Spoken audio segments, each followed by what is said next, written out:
So, Sony is really serious about this whole turning Spider-Man into a shared cinematic universe thing, huh? They've got almost 10 films coming up featuring some of Spider-Man's most iconic supporting characters and villains. And also just whichever ones they found in the discount bin at their local comic shop. And hey, Spider-Man is my favorite superhero, so I love the idea of a shared universe of all of Spider-Man's friends and foes.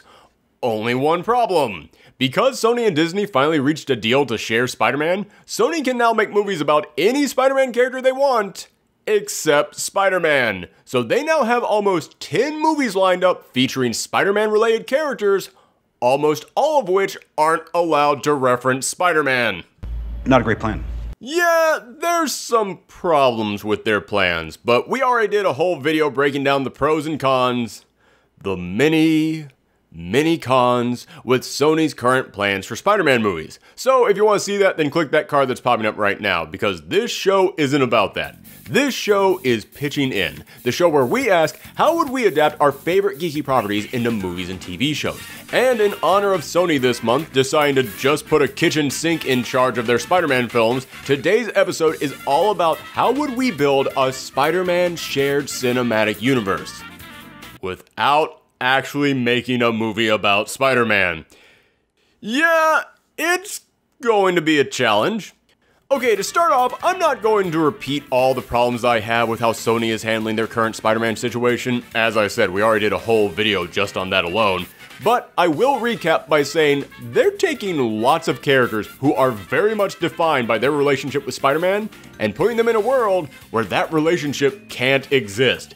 They're picking many characters who have little to no supporting cast, adventures, or really a life at all outside of the wall crawler, and now they have to create one for them from scratch in order to make them work in these movies. And they seem to be focusing mostly on villains, which, hey, nothing wrong with giving a villain a movie, but who the heck are they going to fight?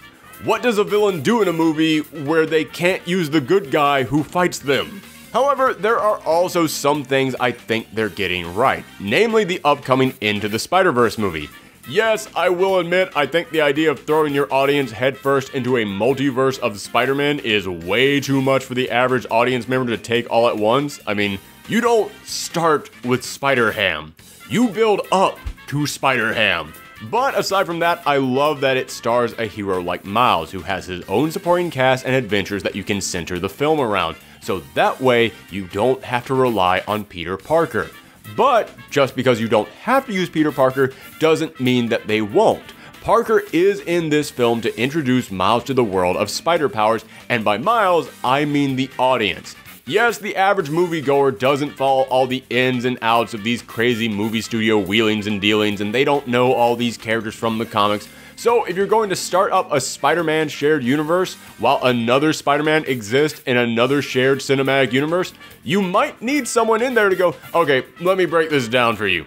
And the fact that it's animated goes a long way to help with that. Because if Spider-Verse was live action, the moment an older Peter Parker popped up, the majority of audiences would start asking, wait, why isn't that Tom Holland? Did they fire him? Did they recast him? Did Thanos actually?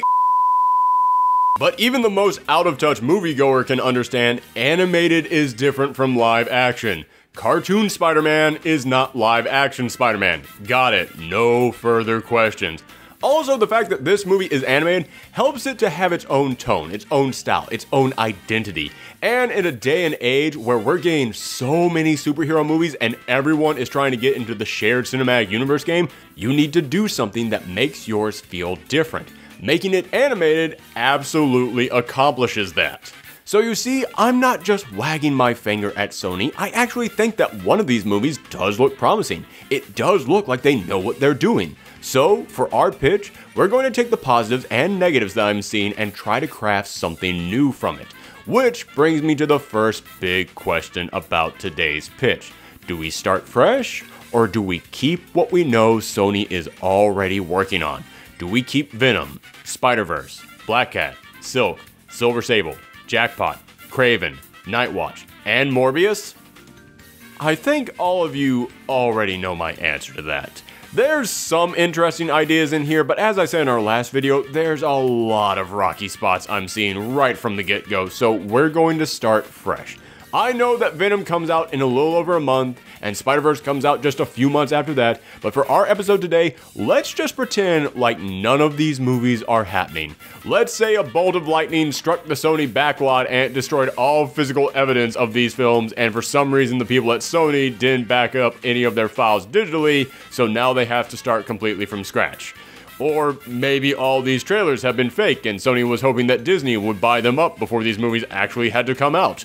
Knowing Sony, I think there's a slim chance that both of these outcomes could actually happen. So, starting fresh, how would we approach the idea of a Spider-Man shared universe without making a Peter Parker movie? First thing we do, start with what things Sony is doing right. A Miles Morales animated film. I already said that Miles is a great character to give a film to because even if you don't have Peter Parker in your movie, Miles has enough friends, family, and villains that we could totally build an entire movie solely around him.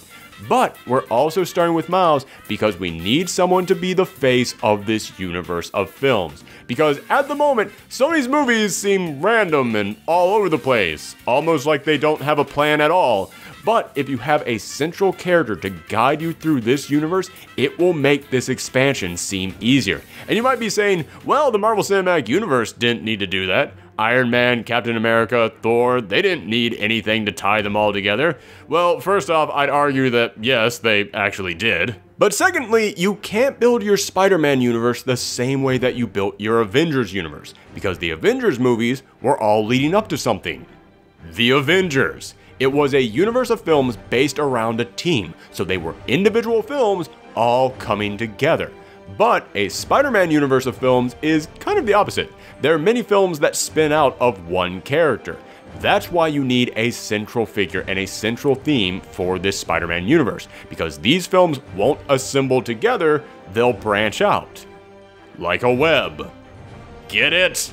So you need that central point to start from to begin branching out, but you also need a central point because, as I said, Sony is just kind of throwing everything at the wall to see what sticks, and that's not a smart way to build your universe. There's a reason why when Marvel started with Iron Man, they didn't make another film for 2 years after that, and Hulk was made by a different studio, so that doesn't count. And even when they did come back, it was with Iron Man 2. They waited to see if people might possibly accept this crazy idea before they continued it. We start with a Miles Morales film, we can then wait to see how it's received before dedicating time and money to 3 spin-off films. And as I said, we're also going to make this film animated because it gives this film its own look, its own style. It makes it feel like something different, and that makes it easier for audiences to not question its existence alongside another universe that stars the same characters. And speaking of the same characters, what exactly are we going to do with Peter Parker in this film? So far, I've basically just said, hey, let's do Into the Spider-Verse and make it the first movie instead of the second one. Yeah, not quite. Here's where I get different. As I said, I don't really like the idea of introducing audiences to the Spider-Verse, infinite alternate realities loaded with different versions of Spider-Man. I think for general audiences, that might be a bit too much to take in, at least for the first movie. Down the road, yeah, you could totally accept that if you built up to it, but this isn't building up to it. This is just throwing your audience headfirst into the deep end of the spider pool. So my pitch is that for this Miles Morales film, we completely ignore the Spider-Verse. We completely ignore Spider-Pig, we ignore Spider-Evangelion, we ignore Spider-Batman, we ignore all that stuff, and we just have this film center on Miles. And we set this movie in a world where Spider-Man used to exist. But then one day, he just disappeared. No one knows what happened to him, but a few years after he disappeared, Miles gets bit by a spider and gains powers of his own. Then he tries going out there in an old Spider-Man Halloween costume, and it causes the original Peter Parker to come out of retirement to find him. Peter tells Miles that years ago he fought the Green Goblin in one final battle, and the Goblin appeared to die in an explosion, and Peter ended up losing a leg, keeping him from being able to be Spider-Man anymore. Now, you guys might be thinking, that's a weird twist for this story to take. Actually, that's exactly what happened to Peter in the alternate future series Spider-Girl, which followed the adventures of Peter Parker's daughter May. I will get back to that later on in this episode. Now, before I go any further, let me just go ahead and address all the people who are going to say, oh, so multiple Spider-Men from alternate realities is a lot to dump on audiences, but Spider-Man being older now and retired isn't? No, it isn't. Because unlike alternate reality pig spiders and robot spiders, the idea of a character getting older isn't a hard thing for general audiences to grasp. In fact, I'd be willing to say most people out there can understand the concept of time passing. In fact, in an odd way, Sony and Disney constantly bringing Peter Parker back again and again and always having him go back to high school every single time they reboot this has actually made this the perfect time to give us an older Peter Parker, because now multiple generations of audiences have grown up with Peter, so they'd be willing to accept seeing him grow up as well. But back to the pitch itself. Peter is against the idea of letting some kid become Spider-Man because he knows they'd be putting themselves in danger, and he doesn't want his legacy to be some kid getting hurt fighting the Rhino or Electro. But then Miles says something about responsibility, Peter's guilt gets to him, and he decides to train him. From there, Miles learns to become Spider-Man, has to overcome his own personal crisis, makes his own early version of the black and red suit, faces off with his uncle the Prowler, all leading up to the big stand-up and cheer moment when Miles suits up in the completed version of his suit at the end of the movie, maybe even designed by Peter's wife, Mary Jane, the fashion designer, and he swings off towards the camera. So that's the first movie, and it brings me to the question, what's the next step? It also brings me to something that many people have probably been wondering since the start of this video, which is, how is your universe going to spin out of an animated film? By that logic, it would only work if the rest of your universe was animated as well. You're right, that would only work if the rest of our universe was animated. Guess what? The rest of these movies in this universe are going to be animated. Remember how I said making the SpiderVerse films animated helps it stand out from the MCU version of Spider-Man? Well, making the entire Spider-Man movie universe animated would help it stand out from all the other cinematic universes out there. Listen, I love the idea of shared cinematic universes. I think they have massive potential that hasn't yet been fully tapped, but so far, most cinematic universes we've gotten have been superhero related. And yes, I love superhero movies, but when the overwhelming majority of a category of films all revolve around a common theme, you need to do something to spice yours up, to make it stand out and keep it fresh. Making all of them animated would absolutely do that. And I know someone might argue that if you make them all animated, then you won't be able to put out as many movies. I mean, Sony's animation department is far smaller from the rest of its company, and it takes roughly 3 years for the average animated film to get made, meaning that best case scenario, we'd only really be able to put out there 1 movie a year. Yeah, I don't really view that as a problem. Remember how I mentioned that so far, most of the shared universe movies we've gotten have been superhero films, and we need to spice that up a bit, and that's why we're making all these Spider-Man films animated, because that will give them variety and keep them from feeling stale? You know what else will keep them from feeling stale? Not flooding the market with them. 1 Spider movie a year would keep them feeling fresh, keep them feeling special.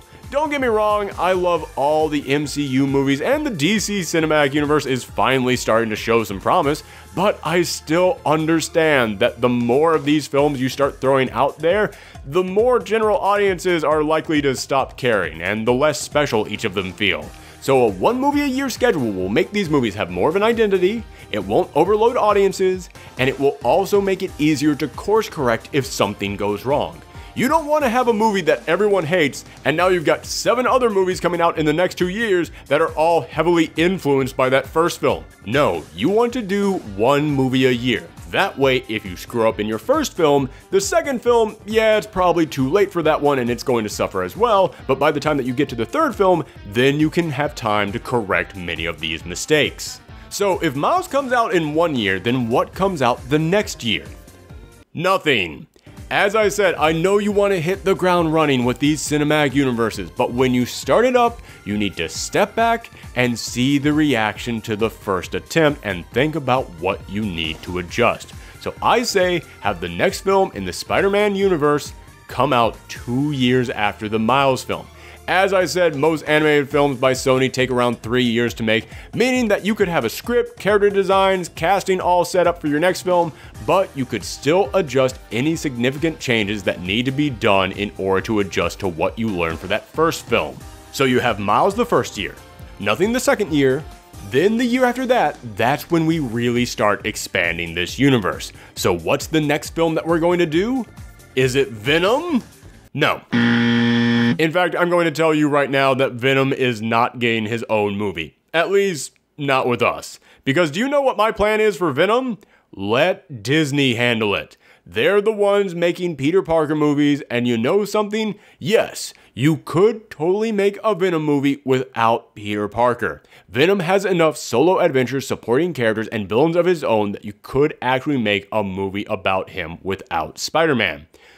But wouldn't it be better if you didn't have to? Yes, it can be done, but that doesn't mean that it should be done, especially when another company is standing right over there, fully capable of making their own Venom movie that would probably be better than anything else that we could come up with, and we would get all the profits from it without having to do any work. Seriously, Sony, you fell ass backwards into an amazing deal and you refused to leave it alone? What is wrong with you? You can't even put the spider on his chest because you created some stupid universe where Spidey can't even exist, so he just looks like some big goo monster with teeth now.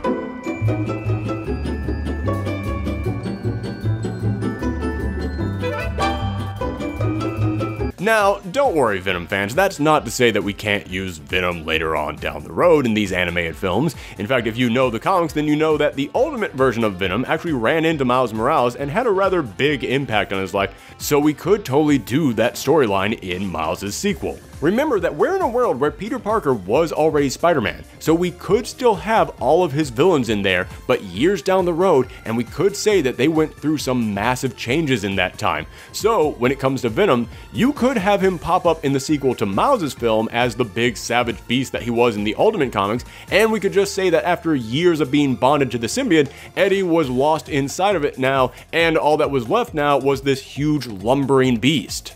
But that's all for the Miles sequel. That's not what we're talking about right now. What we're talking about now is the second film in our Spider-Man shared universe, and I'm going to go with Silk. Sony already announced that they're working on a Silk movie, so they at least have something on paper. Or, knowing Sony, more like a post-it note up on a big wall full of random scribbles, but hey, it's something. They've at least got some character designs, early script options, and various other bits of pre-production out of the way that we could work with over the course of the next 2 years to make this movie. But that's not the only reason why I'm picking Silk as the next film. We've established that in this world, Pete used to be a hero, but he had to quit after his final battle. So, I feel like we need a character who can help fill in a few of the holes in this story, and Silk got her powers from the same spider that gave Peter his.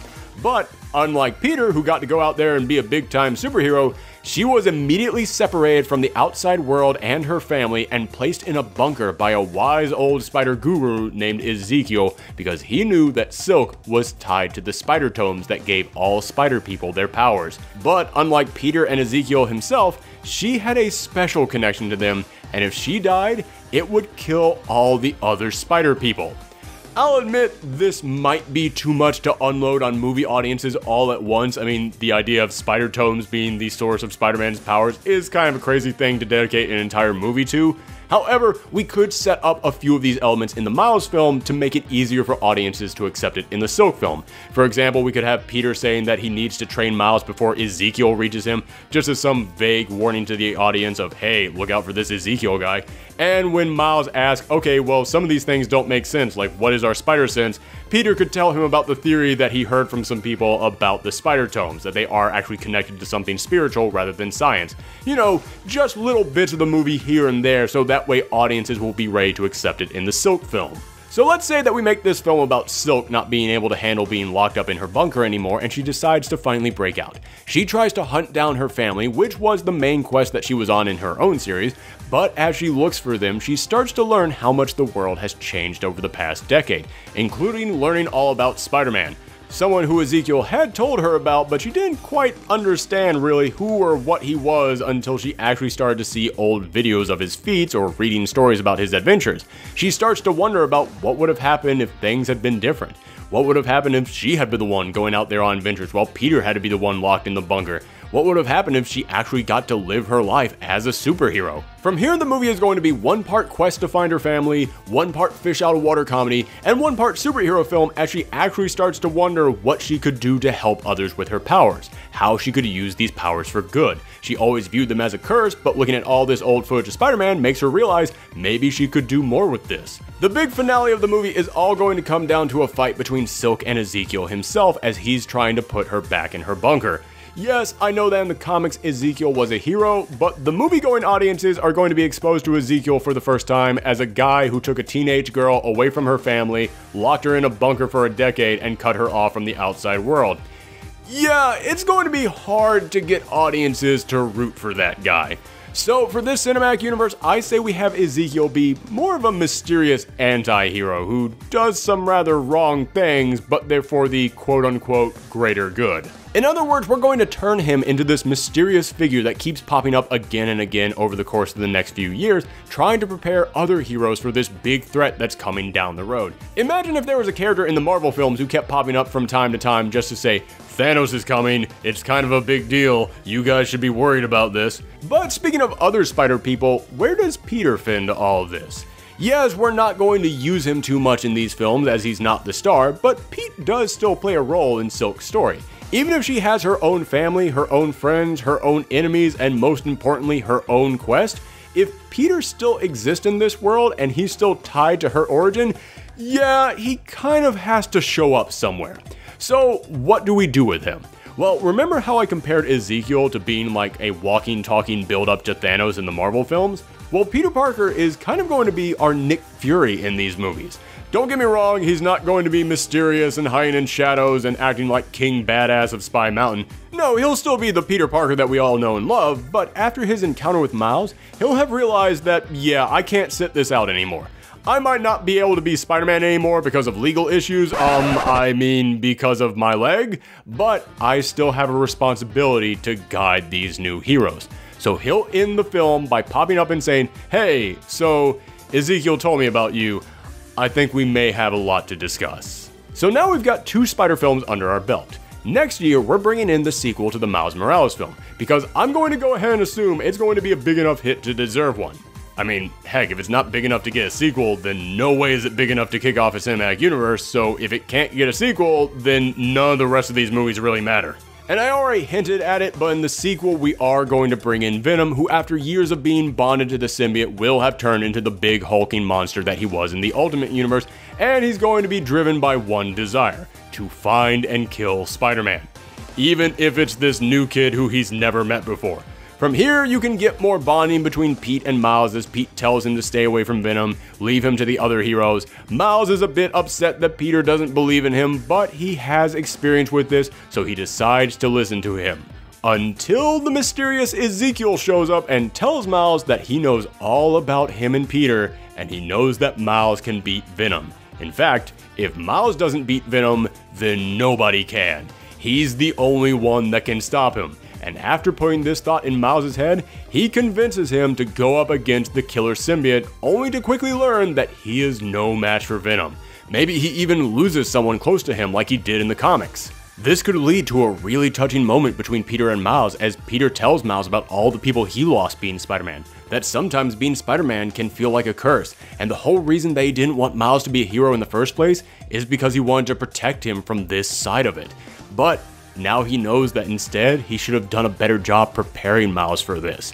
This bonding moment between the two of them encourages Miles to come back together, and he faces off with Venom, but he uses his brains rather than just his physical strength, and he comes up with a way to defeat Venom. Venom is then sent to jail, where we get a post-credit stinger of the United States government successfully splitting Eddie from his suit, and they now have to decide what to do with this living weapon. Now, some of you might already know where I'm going with this, but hang on, because now we have to figure out what movie comes after the Miles sequel. And we've had 3 Spider-Man themed heroes in a row now, it's time that we get some variety. So for this next film, I'm saying we go with Black Cat. Again, she's got connections to Spider-Man, so we could bring up their history, but it's not mandatory. Her origin and adventures in no way have to tie into Peter, but if he pops up towards the end to help bring this universe together, then it wouldn't be out of nowhere and it would make sense. Plus, Sony, in theory, is already working on a Black Cat film, so again, they've already got at least something written down in preparation for this. And speaking of that, she's not the only character Sony is currently working on. Or claiming they're working on, so that way they can try and get their stock to rise by making it look like they have some kind of a plan. Next up, we're going with something really different. Silver Sable. Now, I know this might seem like an odd choice. I mean, Silver Sable isn't exactly the most popular character in the Spider family, but as I said, they've apparently already got plans up on the big drawing board, and it would provide us with a nice chunk of variety, so that way it wouldn't just be street-level vigilante after street-level vigilante every single year. I mean, Black Cat would be a fun heist movie, but she's still a pretty street-level character. But Silver Sable would be a world-traveling super agent. How often do you get an animated spy film? No one does that. That would totally set her apart from the other films in this universe, and pretty much all other animated and superhero films in general. But we'd also pick Silver Sable because she leads her own team of super soldiers, so that would be a great opportunity to introduce several other characters from Spidey's books. And I know in the comics her team kind of stinks. Yeah, they're super lame. I mean, this guy's name is just Finn. That's just... wow, is that lazy. So yeah, we're completely recasting this team.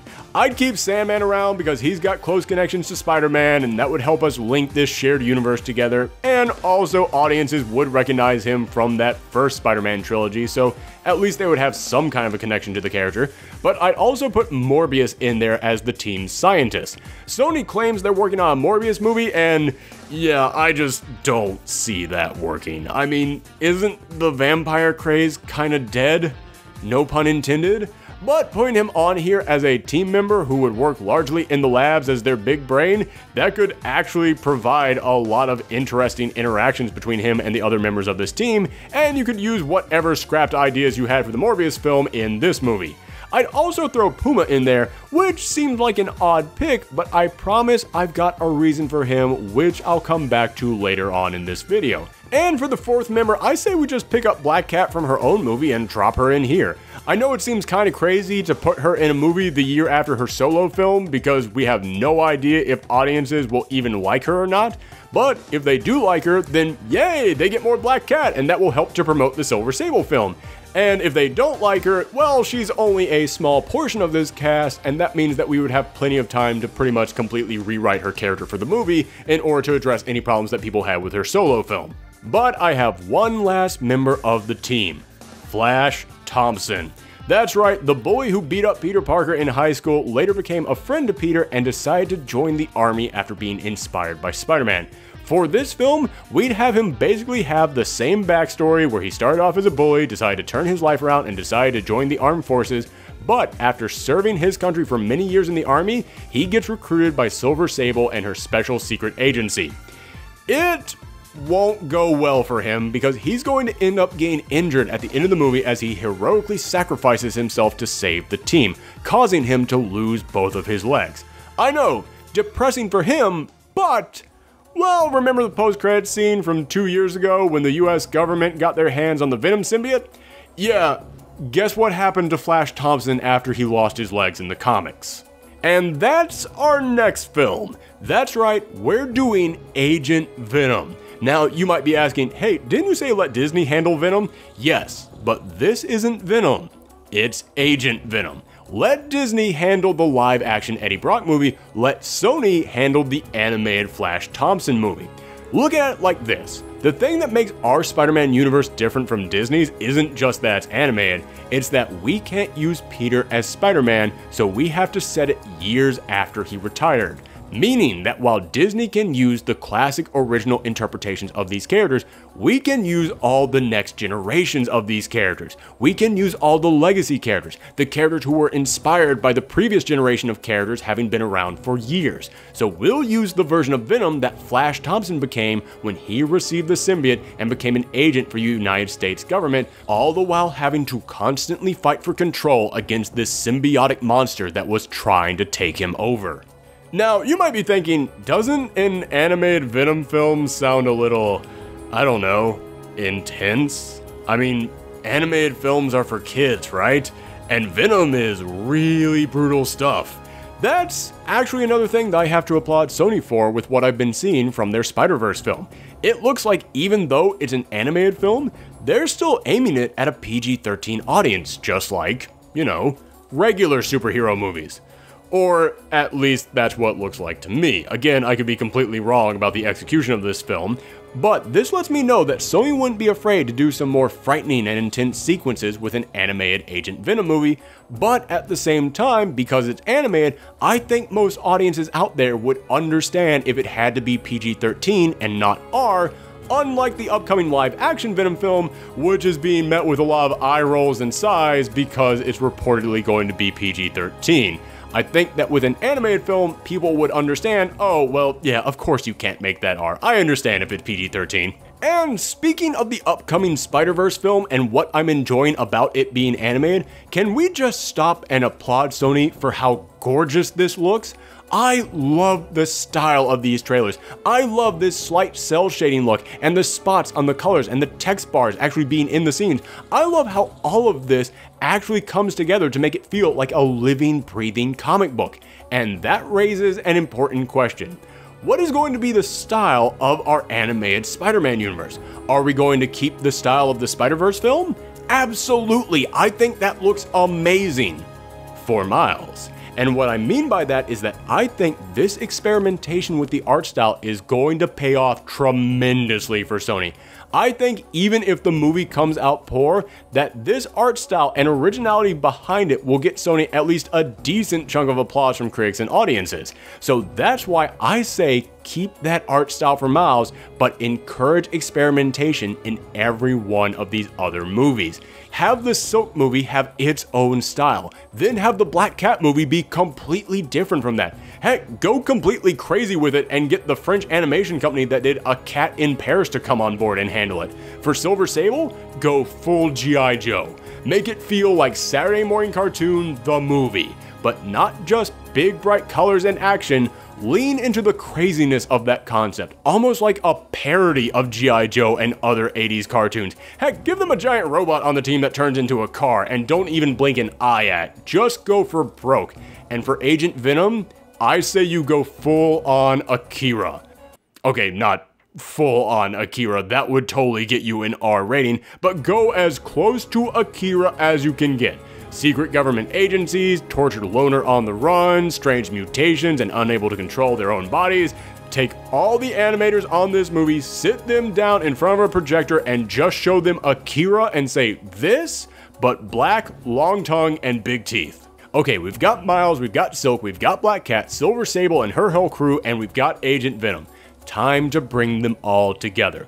Like I said, we'll have Ezekiel popping up in each of these films as a mysterious figure with secret plans. In the second Miles film, he'll encourage him to face off with Venom. In Black Cat, he could be her mysterious client who hires her to steal the prize she's after. In Silver Sable, she could have a scene where she's talking to all the people who fund her operation and he's one of them. And in Agent Venom, he could be the person who gives Venom the information that convinces him to break away from the military and go AWOL. He's been an almost sinister mystery man for years now, but in our final film, Peter, who has been trying to look over these new heroes, realizes he has to finally confront Ezekiel. After he nearly got Miles killed fighting Venom, that was the last straw. He meets Ezekiel atop a roof and they talk about how Ezekiel showed up one day to try and train Peter, to teach him about where his powers came from, but then he tried to push Peter to be darker, to be more brutal, telling him that that's what he needed to do to survive, but Peter rejected him. But now, he's trying that with Miles. He kept a poor woman kidnapped for a decade. He's not some misunderstood mentor, he's a monster. But as Ezekiel is trying to explain himself, he said he did all this to try and save them. He was trying to prepare them for things to come, but now it's too late. At which point, we're introduced to the villain of the movie, Morlun, a totem vampire who devours the life force of people connected to animal spirits like Peter and Ezekiel. Now that Silk is free and there's so many other spider totems like Miles popping up, it was enough that he was able to sense half a world away where they were and he was able to track them down. He faces off with the two of them and Ezekiel is barely able to escape with a badly damaged Peter. Peter is taken to a hospital where it looks like he might not make it. Word spreads to Miles, Silk, Black Cat, and Flash, and all of them come by to check on him. With all four of them there, Ezekiel makes his presence known, and even though Miles and Silk want to tear him apart, they see the shape that he's in and they realize he's not the enemy. Something did this to not just Peter, but Ezekiel as well. Ezekiel explains what Morlun is, that he has the ability to not just rip apart their connection to the totems that are the source of Miles, Silk, and Black Cat's powers, but since Silk is one with the totems, if she's killed, it could destroy the entire web that connects all of them, essentially killing all of our heroes at once.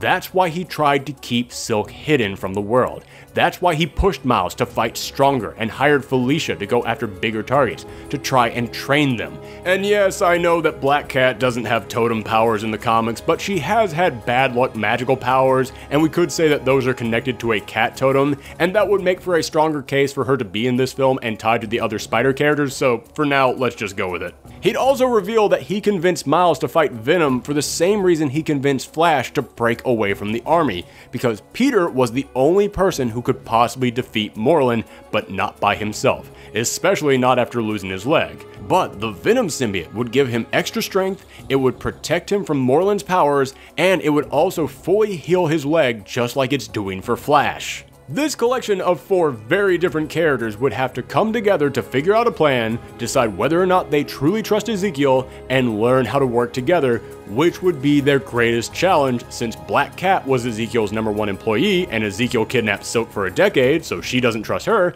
and Miles doesn't trust Flash because he's wearing the space parasite that tried to kill him and attacked his family. Black Cat says it would be stupid for them to fight Morlun because 3 of them are connected to totems, so it would be kind of like trying to fight him with a buffet table. So she calls up her team and tells Silver Sable that she has to do it, because that would be no problem since nobody on her team is a totem. She of course does not pass this plan by Ezekiel first, who would have told her not to do that, because remember how I said I put Puma on the team for a reason? Yeah, he's connected to a totem as well, and we can't have a totem vampire in a movie and not have him actually kill someone. So yeah, as much as I hate saying it, Puma is going to bite the dust in this one, so that way the audience will know Morlun means business. He actually is here to kill our heroes if they don't stop him. And we'd also see that if they lost to him, they wouldn't just be devoured, but Morlun would also become that much stronger, because after devouring Puma, Morlun would receive a power boost so big he would be able to take down the rest of Silver Sable's team with ease. From there, the team decides that they can't wait any longer. Morlun is getting too powerful, so they have to stop him now.